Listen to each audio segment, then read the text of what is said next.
Today is December the 1st, 2018. USMCA, the new trade deal between the US, Canada, and Mexico. The three countries signed the deal at the G20 on Friday. President Trump, while campaigning, said he was going to renegotiate NAFTA. He has done so, and as he says, this is the greatest trade deal ever. Well, I beg to differ, and that's what this video is about. Now, what I don't understand is this process is far from over, yet the three heads of state have already signed it. That is completely backwards to the way things work in the United States. The president doesn't sign a bill until it has passed Congress and the Senate. But in this case, the president has already signed the document without ratification from Congress or the Senate. In my opinion, it's being done this way because they want to give the public the illusion that this is already over, so there's no reason to fight it. So here's what it says. Friday's relatively low-key signing ceremony was the easy part. Low-key signing ceremony? Shouldn't this be some huge celebration? I mean, this is the president keeping a campaign promise. I would think he'd want to make a big spectacle out of it. But then it says, now begins the arduous process of getting the deal approved by lawmakers in all three countries. Congress won't consider the agreement until 2019, when Democrats become the majority in the House, and they may be reluctant to ratify the deal and give the president an easy win. And since the approval process will take some time, most of the USMCA provisions won't go into effect until 2020. And so here is the text of the document. Office of the United States Trade Representative.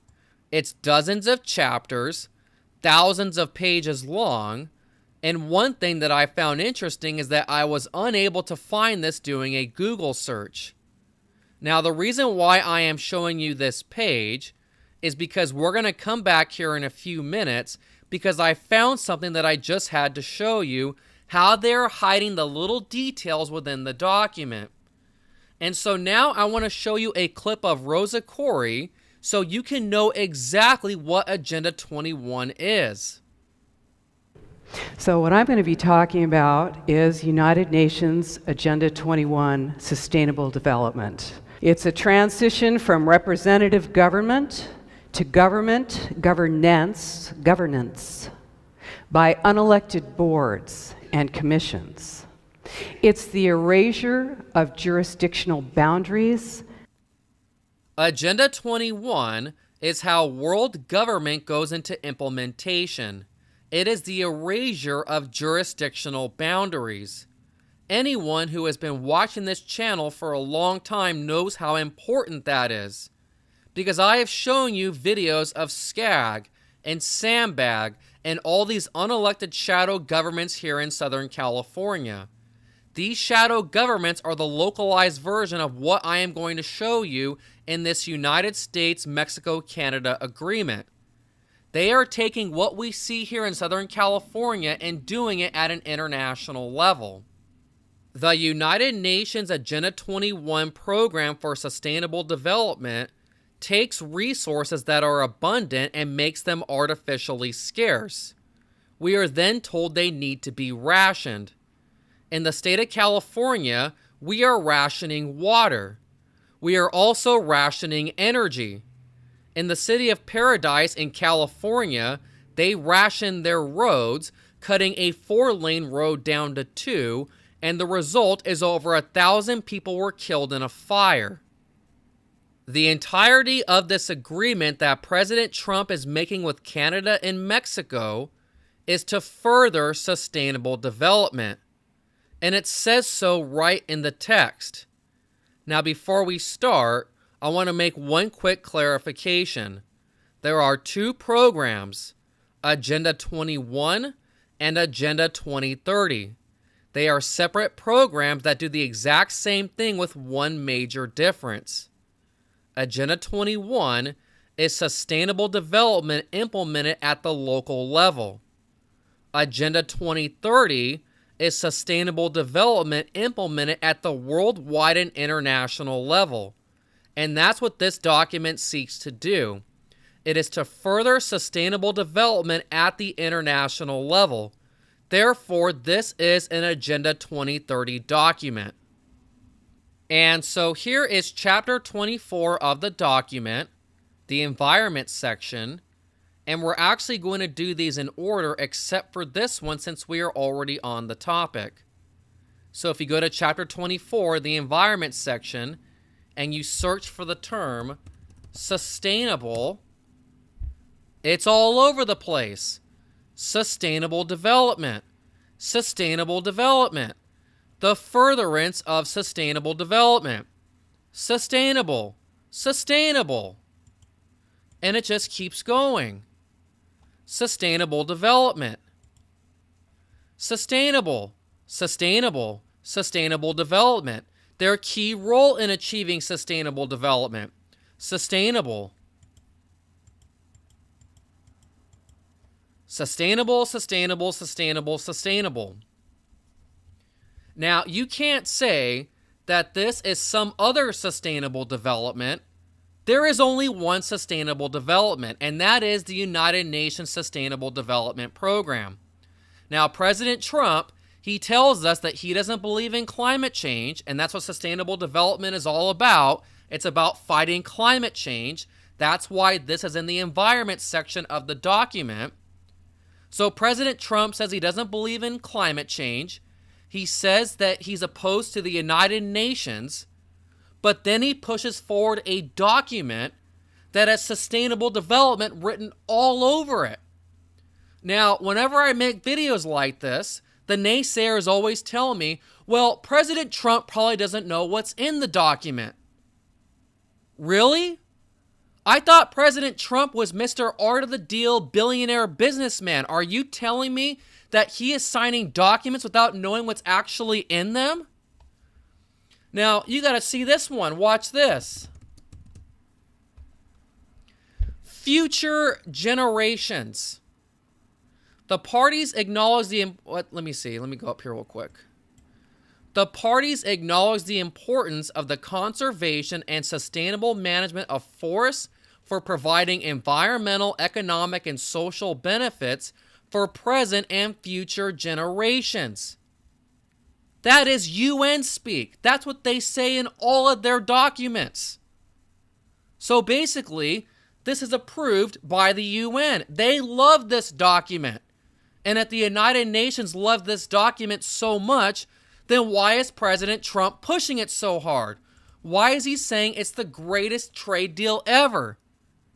Clearly, to me, this is the worst trade deal ever, and it's really bad because the people who are supposed to be against all of this, they're supporting it because President Trump is pushing it forward. That is a scam. We are supposed to be against sustainable development and all of this stuff. All right, so we're now back to the beginning of the document, Chapter 2, Committee on Trade and Goods, and I'm actually going to go through these pretty quickly. But before I start, I want to play Rosa one more time because I can't stress enough how important it is what she is saying, and then when you look at what is in this document. So what I'm going to be talking about is United Nations Agenda 21, Sustainable Development. It's a transition from representative government to governance by unelected boards and commissions. It's the erasure of jurisdictional boundaries. So what this document sets out to do is to change the governance structure of the United States. Currently, we are supposed to be under a system called a constitutional republic, a representative government, where we vote in representatives who legislate on our behalf. Now, yeah, I get it. They don't really do that anymore, but we are supposed to be under a representative government where we vote in people to act on our behalf. What this document does is it changes our governance so that we are no longer ruled by a representative republic, but instead we are ruled by unelected international boards, bodies, and commissions.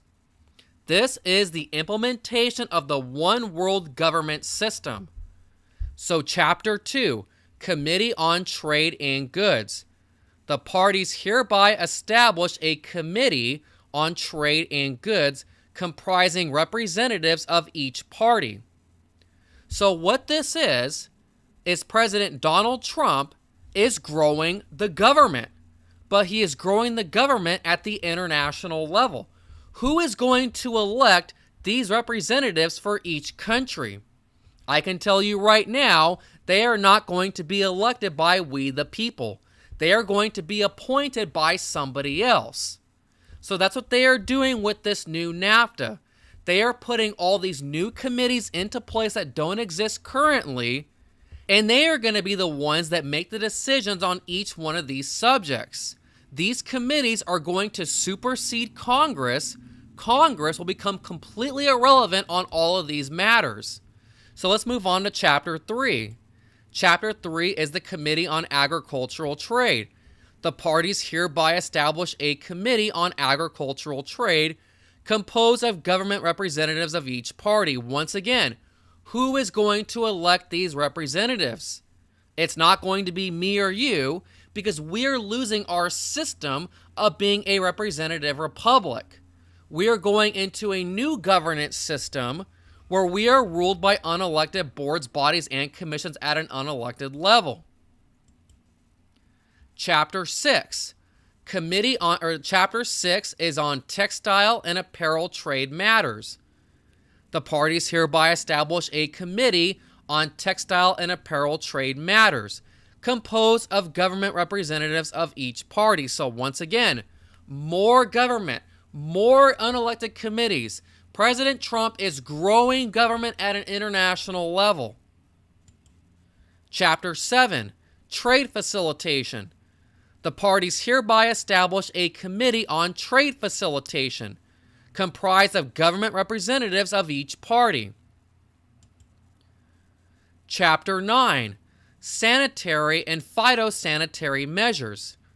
For the purposes of the effective implementation and operation of this chapter, the parties hereby establish a committee on sanitary and phytosanitary measures, composed of government representatives of each party responsible for sanitary and phytosanitary matters.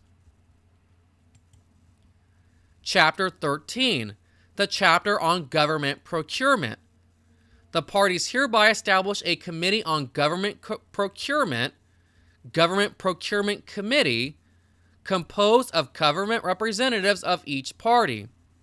On request of a party, that's either Canada, Mexico, or the United States, one of the three, the Government Procurement Committee shall meet to address matters related to the implementation and operation of this chapter, such as, and it just goes all the way through it. Chapter 15, Transportation Services. The parties hereby establish a committee, more unelected government, on transportation services, called the Transportation Services Committee. Wait a minute. I thought in Congress there were transportation subcommittees who decided all of these things. But no, Congress is now irrelevant. Now matters of transportation are going to be decided at an international unelected body where all those matters are going to be decided. That is us losing our power as citizens, as we the people. It is going to be composed of government representatives of the relevant trade and transport-related national authorities of each party. Each party shall designate contact points for the Transportation Services Committee in accordance with Article 30.5. Chapter 16, Temporary Entry for Business Persons. And this is a very interesting chapter. And one thing that it talks about in here is that if you want to cross international boundaries between Canada, Mexico, or the United States to do business, you are going to have to show proof of citizenship of your country. Now, what have I been talking about for the last several years in my videos? They are making us get the Real ID national ID card. And now that we know this about the new NAFTA, the USMCA, it makes me wonder, are you going to have to show a real ID to do business in Canada or Mexico as a United States citizen? Now, one more thing, if you scroll all the way to the bottom of this, you see all the professionals who are going to be allowed entry into the United States, and I guess all the other countries as well, which means some of you are going to be replaced as a result of this trade deal. And it's all professionals, accountants, architects, computer analysts, economists, engineers. Shouldn't we be training our own engineers? Foresters, graphic designers, hotel managers, industrial designers, interior designers, land surveyors, landscape architects, lawyers, librarians, management consultants, mathematicians, scientists, social workers. Just basically anything you could think of. Pharmacists, physician, psychologists, veterinarian, registered nurses. So these are all the professions that are going to be allowed entry to work in the United States as a result of this trade deal. Meanwhile, we have homeless everywhere. Over 90 million are out of the labor force, but President Trump says this is going to make America great again, and he claims this is America first. Chapter 17, Financial Services. The parties hereby establish a committee, another unelected board, growing government even further, a committee on financial services. The principal representative of each party or each nation must be an official of the party's authority responsible for financial services set out in Annex 17B. So once again, who is going to elect or appoint these representatives? There's not going to be elections for any of this. Chapter 18, Telecommunications Committee. Don't we have the FCC in this country who makes these decisions? Why do we have an unelected International Telecommunications Committee? The parties hereby establish a Telecommunications Committee composed of government representatives of each party. Now, one of the reasons why I am making such a big deal out of this is when we were fighting the Trans-Pacific Partnership, the TPP, this was in the TPP. All these unelected boards, bodies, and commissions that are unelected at an international level. And that is why we were so opposed to it. We don't want unelected international government. That is global governance. Yet they have taken the Trans-Pacific Partnership and they have shoved it into the USMCA new NAFTA document. Now, Chapter 20 is on intellectual property rights, and this is another proposal that was in the Trans-Pacific Partnership that is now in the USMCA. Terms of protection for copyright and related rights. Now, as it stands right now, copyright lasts for 50 years. And so that's why you can go onto YouTube and you can watch these old cartoons from 50, 60, 70 years ago without any issue whatsoever. Because you are allowed to broadcast these old cartoons, old television shows. For example, you can watch the movie Gone with the Wind on YouTube. You can't watch regular movies that came out last year on YouTube. It's illegal because of copyright, because copyright lasts for 50 years. Well, under this agreement, copyright will now go for at least 70 years. And that was in the Trans-Pacific Partnership. Now, if you go, let me see, I might have to find this. It's all the way down here. Let me see, where was it at? You got criminal procedures and penalties. Let me see, because this also affects the internet. Let me see if I can find it really quick. All right, so here it is. It actually took me a few minutes to find this, but look at what it says about the enforcement of copyright online. In order to facilitate the enforcement of copyright online and to avoid unwarranted market disruption in the online environment, articles talks about copyright infringement all over the place. And then it says they're going to forward notices of alleged infringement, which is exactly what YouTube does right now. And so what they're basically doing here, my understanding of this, is they are taking the worst parts of net neutrality and shoving them in here, but it looks like they're also going to be implementing parts of the European Union Article 13, which basically ends the internet because of their copyright enforcement.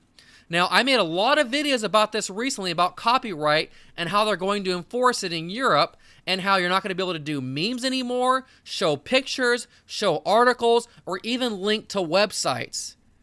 And I'm not saying that all of that is in here, but I find it very disturbing when they talk about enforcement of copyright online and then talking about forwarding notices of alleged infringement. And it's all about the ISPs and how the internet service providers are going to be the ones that are going to be enforcing all of this. Chapter 22. Now, this is where I want to go back to that original page that I was showing you earlier. So look at what it says for Chapter 22. State-owned enterprises, right? Looks like nothing out of the ordinary. But then if you go to Chapter 22 in the actual document, it says state-owned enterprises and designated monopolies. Oh, how convenient. They just left that out right here. They don't put that here. They want you to click on it, but there's so many chapters and so much to look at, they don't think you're going to click on it. So, yes, we're going to promote monopolies in the USMCA document. Chapter 23, labor. And it says that it says each party shall promote compliance with its labor laws through appropriate government action, such as encouraging the establishment of labor management committees to address labor regulation of the workplace. So once again, more government.